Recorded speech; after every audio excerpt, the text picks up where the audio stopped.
안녕하세요, 이지성입니다. 지금 그 부가축 기능을 마스터캠 2021 버전을 가지고 알아보는 시간을 가지고 있습니다. 지난 시간에 이 대상을 작업을 했었어요. 그래서 이제 코드를 생성을 해봤는데 여기 보니까 좀 응용하는 부분이 있네요. 이제 응용이라고 하면 뭐냐면 전 시간에 했던 것은 이제 동일한 직경, 그러니까 동일한 지름값으로 해서 작업을 했던 거고요. 이번 시간에는 이제 지름값이 다르게 다르게 원통 형상에다가 인덱스 부가축 작업을 하는 것을 해보자라고 하는 거네요.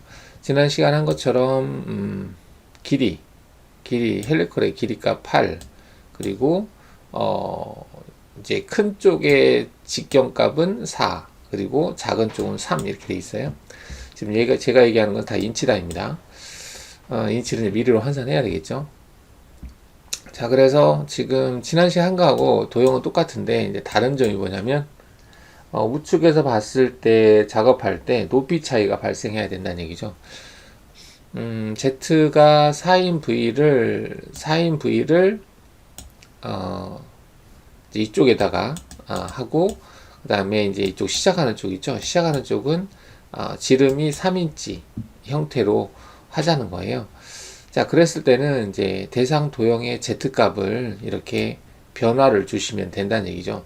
변화를 줄 때는 지름값, 큰 지름 마이너스 작은 지름을 한 다음에 2로 나눠준 깊이로 깊이 값을 주면 된다. 자, 이건 왜 그러냐면은 이제 이 D라고 하는 것들은 지름이잖아요. 지름이 아니라 실제 여기 들어가는 값은 반경값으로 되기 때문에 2로 나눠서 반경값만큼 낮춰서 도형을 그리시면 된다. 이렇게 되는 거죠. 자, 그래서 지난 시간에 그리긴 했는데 다시 한번 그려보도록 하겠습니다. 이걸 그릴 때는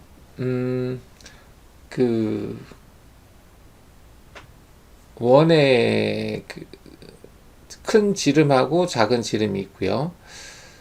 그때 여기 pi 파이값 곱하기 n 회전수죠. d는 이제 직경값인데 직경값으로 이 길이값을 했습니다.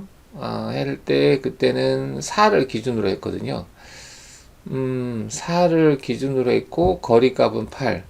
그러면 이 회전하는 이 값도 영향을 받지 않을까라는 생각도 드는데 동일하게 그냥 작업을 했네요. 큰 라지 값으로 해서 계산했다. 어차피 이제 Z0에 그려져 있는 그 직경값을 기준으로 하기 때문에 큰 값으로 하시면 되겠네요.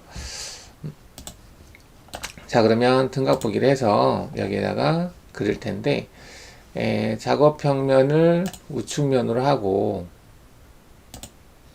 여기다가 원을 그려보도록 하겠습니다.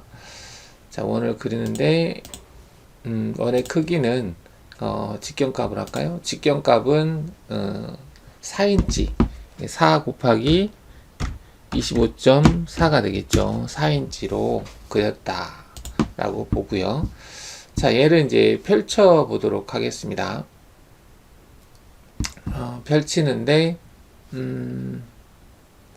아니면은 나선을 그릴 수가 있죠. 나선을 그려서 바로 펼치면 되겠네요. 자, 이렇게 해서 펼쳐도 되는데 이렇게 하는 게 아니라 우리가 그리기에서 나선 그리기를 알고 있으니까 여기 보면은 나선 그리기 여기서 보면 나선이라고 하는 게 있죠. 얘를 체크를 해서 헬릭스로 할까? 헬릭스로 해보죠. 자, 지금 보시면은 이제 센터점을 찍었습니다. 이렇게 센터점을 찍고 외경의 크기가 반경이죠. 반경이라고 하는 부분에다가 여기에다가 r을 입력을 해서 이 r 값을 사용하겠다 하면 동일하게 겹치는 걸 볼 수 있죠. 자, 그 다음에 높이가 있어요. 높이 피치가 있는데 피치 값은 피치 값은 한 바퀴 돌았을 때 이동한 양인데 이게 4인치거든요. 4 곱하기 25.4. 자, 이렇게 되겠네요. 여기서 시작해서 한 바퀴 돈 거예요. 이렇게. 자, 근데 이게 횟수가 2번이죠. 이렇게 2번. 자, 그러면 이런 식으로 이제 나선이 된다는 얘기잖아요. 아예 나선을 그려서 이걸 펼치죠. 그러면은 뭐 이것저것 할 게 없겠네. 이렇게 해서 이렇게 한 다음에 확인해 보겠습니다. 자, 그러면 이 대상을, 이 도형을 이제 펼쳐 보겠습니다. 롤 기능에서 이동해서 롤 기능을 이용을 해서 얘를 펼치겠다. 자, 이제 롤, 언롤 되어 있고 이동 복사 되어 있고, 그 대신에 얘를 할 때는 작업 평면이 평면으로 되어 있어야 되겠네요. 작업 평면을 평면으로 하겠다. 자, 해두시고, 해두는데, 아까 그 기능이 어디 갔어? 다시, 일단은 평면을 했고요. 평면을 했고, 다시 롤 기능을 해보겠습니다. 시작을 여기서 해서, 얘는 선택될 필요가 없는 건데, 선택 취소하고, 단일로 해서 얘를 선택을 하겠습니다. 자, 선택을 하고, 얘를 이제 펼치는 거죠. 언롤 하겠다. 그 다음에 X축이 회전축이고, 자, 여기서 지름값이라고 하는 것은 D를 클릭을 해서 얘를 클릭해 주시면 이 지름값 입력이 되겠고, 근데 방향이 이쪽이 아닌데 반대인데요. 그죠? 자, 그러면 어디에 있을 거예요? 반대 방향으로 하게. 이렇게. 그럼 위로 올라가죠? 그래서 평면 보기를 해보면 이렇게 그려집니다. 이제 얘를 그릴 때, 값을 계산해서 그려도 되는데, 헬리컬, 이 나선을 그린 다음에 이렇게 펼치면 정확하게 그릴 수가 있죠. 3.14도 정확하게 되고, 그래서 X축 지름값, 각도값 됐고, 선으로 만들겠다. 그래서 시계 반대 방향, 일단 위에 방향으로 향할 수 있게 해서 확인을 하겠습니다. 자, 그러면은 얘가 이제 그려졌죠. 얘가 그려졌는데 평면 보기를 해보면 이렇게 되겠습니다.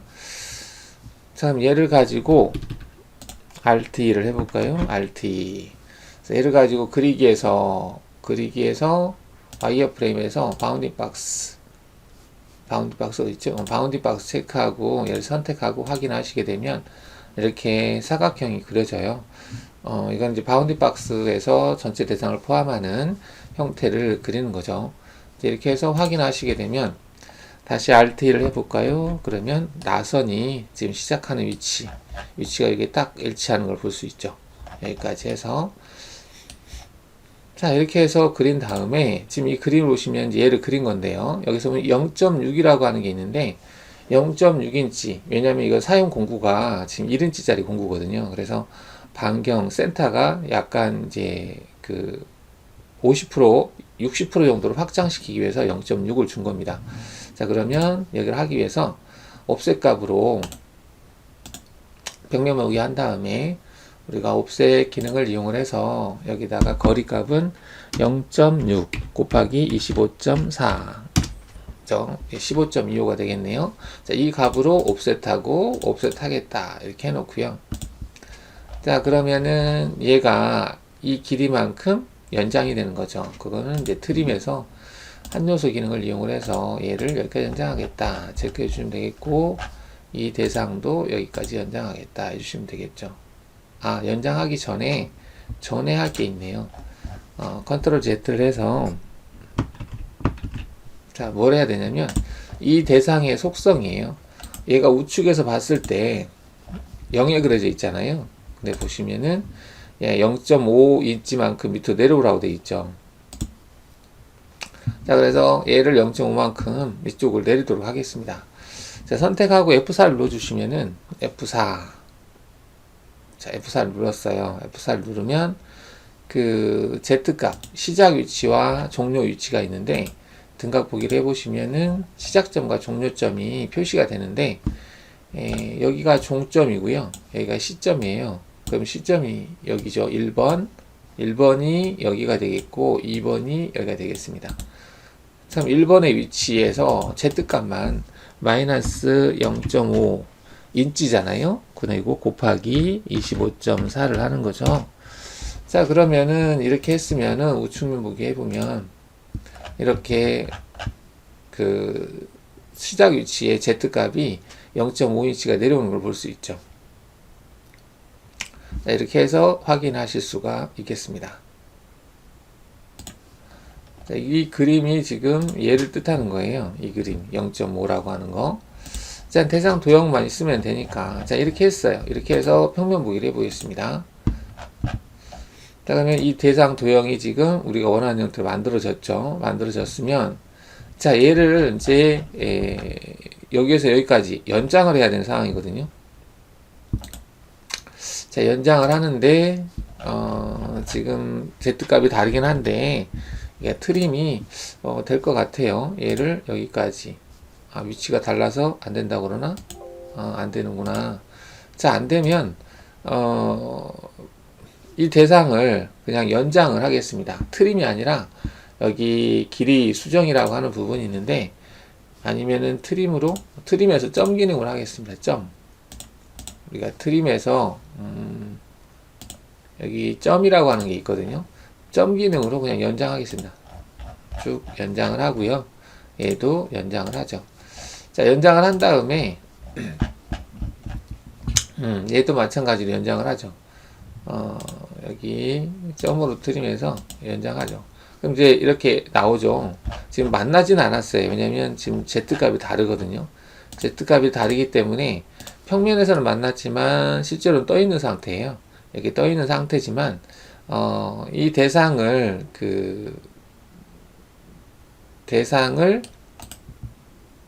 평면에서 3D로 되어 있으면 트림이 안 되는데요. 얘를 2D로 되어 있으면 트림이 돼요. 2D로 되어 있는 상태에서 두 요소로 이렇게 하면 되죠. 이게 2D로 되어 있으면 Z값을 무시하거든요. 그래서 이렇게 해주시면 되겠습니다. 자, 그러면 얘 같은 경우는 0.5를 하기 위해서 했던 거니까 그냥 화면에서 블랭크 처리하고요. 자, 그럼 이 대상 커브를 가지고 작업을 하시면 되겠는데 얘도 뭐 필요 없으니까 화면에서 홈에서 블랭크 하도록 하겠습니다. 되게 됐어요. 자, 그럼 얘를 가지고 경로를 생성하면 되겠죠. 입체 보기 하게 되면, 자, 얘는 우측에서 봤을 때 보시면은 이렇게 여기에서 0.5 정도가 0.5인치 정도가 내려가 있다 이렇게 볼 수 있겠죠. 자, 이렇게 한 다음에 이제 얘를 가지고 경로를 생성한다. 자, 경로를 생성하는데 여기에다가 원을 또 하나 그려볼까요? 작은 원. 그러면은 평면을 우측면으로 하고 여기다가 와이어프레임에서 원을 그리는데 원점에다가 그리겠다는 얘기죠. 그런데 얘는 지름이 3인치 곱하기 25.4로 해서 여기 그려 놓겠습니다. 그려 놓는 이유는 얘와 얘는 확인을 하기 위해서 그래요. 이쪽이 이제 이쪽 원에 일치하고 이쪽 큰 쪽은 이제 큰 원에 일치하는지 확인하기 위해서 지금 해봤습니다. 자, 대상은 좀 속성은 좀 바꿔놓고요. 자, 그러면 이제 평면에 놓고 경로를 생성을 해보겠습니다. 자, 가공 경로에서 윤곽 가공 체크하시고 체인은 얘로 선택하시면 되겠죠. 자, 공구는 1인치짜리가 없어요. 여기서는 미리단이기 때문에. 그래서 공구 생성해서 평엔드 밀인데 여기다가는 지름값은 25.4라고 해서 만들도록 하고요. 얘는 100 정도 주겠습니다. 자, 이러한 공구를 사용하겠다라는 얘기고요. 넥스트 25.4 프레덴드 밀 절삭 속도는 무시하겠습니다. 자, 그 다음에 절삭 파라메타에서는 얘는 이제 안함으로 해야 되겠죠. 공구 중심이 따라가야 되니까. 나머지는 됐습니다. 됐고, 그쵸. 얘는 3D로 돼 있어야 되겠죠. Z값이 바뀐 형태가 돼야 되니까. 리드인 아웃은 끄겠습니다. 아예 이제 지난 시간에는 여기서 확장을 줬거든요. 근데 지금은 대상 도형 자체가 그걸 감안해서 확장이 된 상태이기 때문에 확장은 줄 필요가 없고요. 얘는 일단 증분으로 재료 상단이 지금 0으로 되어 있는데요. 0으로 줄 필요는 굳이 있을까라는 생각도 듭니다. 증분으로 0으로 하겠습니다. 증분으로 0에서 0까지 하겠다. 그 다음에 얘는 뭐 절대로 해도 되겠죠. 이속 높이도 절대로 하는 걸로 하죠. 안전 높이도 절대로 50 정도 주고요. 자, 해서 확인을 하시게 되면 지금 경로는 그대로 따라가는 거죠. 지금 같은 경우는 이렇게 그대로 따라간다. 이렇게. 그리고 깊이 가공을 줬던 것 같아요. 그래서 깊이 가공은 얘가 0.5만큼 0.5인치가 들어가니까 0.25인치 나누기 곱하기 25.4 1의 절임량을 이걸로 하도록 하겠습니다. 재료 상단은 재료 상단을 그러면은 가공 깊이가 이거고 재료 상단이 이거다. 절대로 해도 될 것 같기는 한데 뭐 절대로 해도 절대로 하면 두 번 나눠서 하겠죠. 절대로 하겠습니다. 지금 깊이 값이 이거니까 상단 값은 0으로 해도 될 것 같아요. 자, 이렇게 해서 확인하겠습니다. 자, 재생성하게 되면 자, 우측에서 봤을 때 그 경로가 두 번 생성되는 거죠. 두 번 생성되는데 이게 높이가 달라요. 경사지게 내려가고 있죠. 지금 대상 도형이 이거기 때문에 얘를 따라서 경사지게 내려가는 걸 볼 수가 있습니다. 자,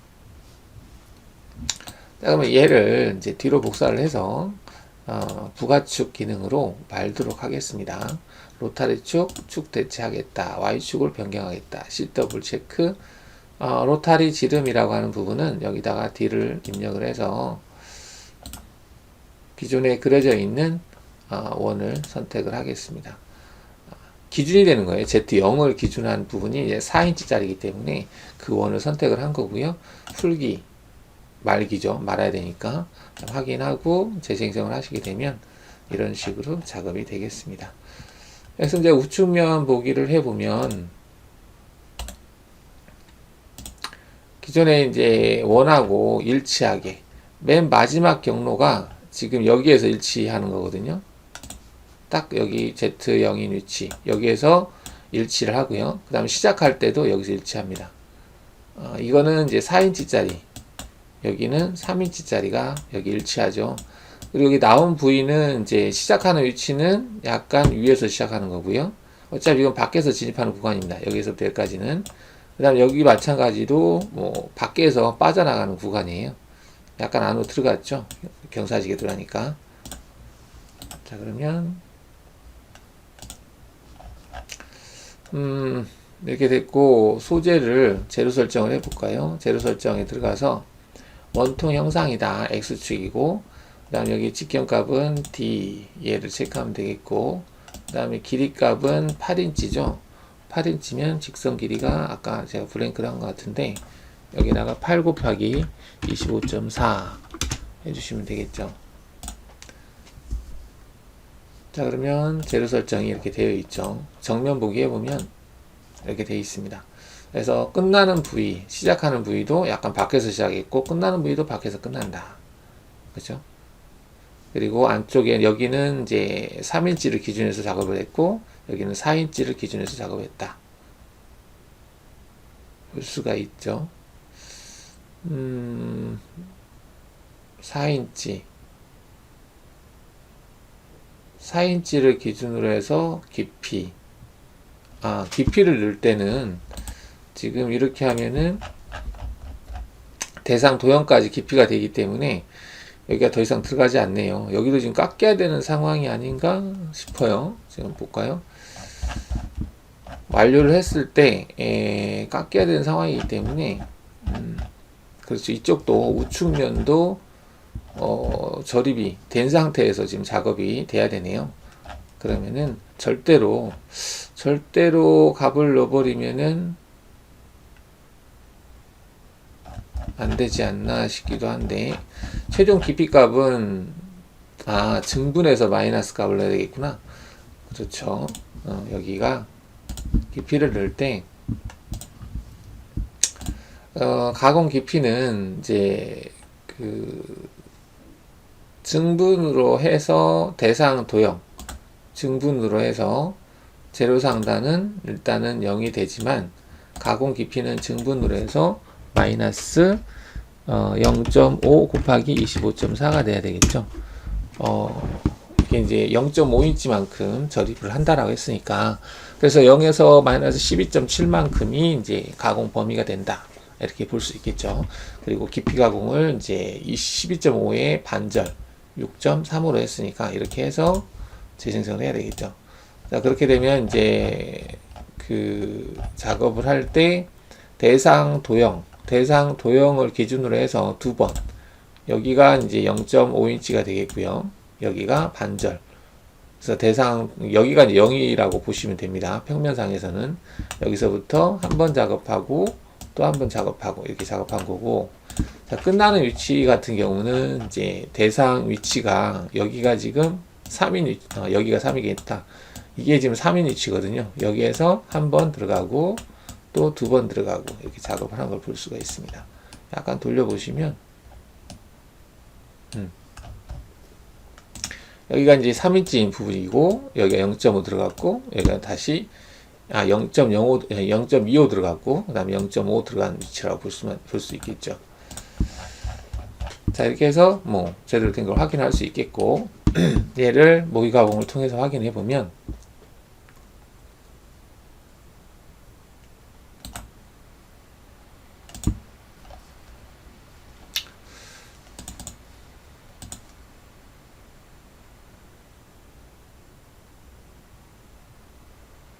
자, 두 번 작업을 한 걸 볼 수 있죠.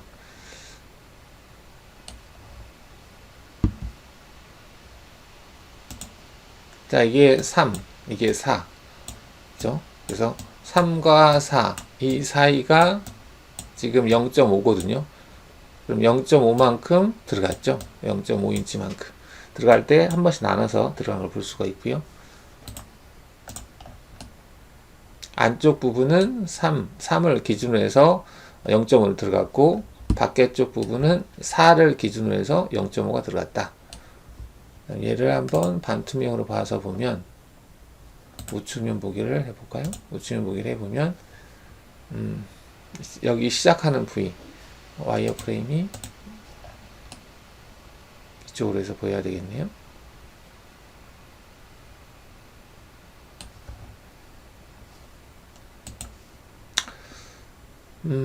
얘가 3인 V고 얘가 4인 V다 그러죠. 4, 3. 그 다음에 여기는 뭐 0.5인치가 들어갔으니까 직경으로 따지면 여기 2인치가 되겠죠. 그리고 사이사이 한 번씩 깊이 가공을 했다 이렇게 볼 수 있겠고, 자, 이런 식으로 이제 원통 영상을 작업할 때 깊이 값을 좀 다르게 줘야 되는 경우에는 이런 식으로 대상 도형을 응용해서 그리신 다음에 작업을 하시면 되겠습니다.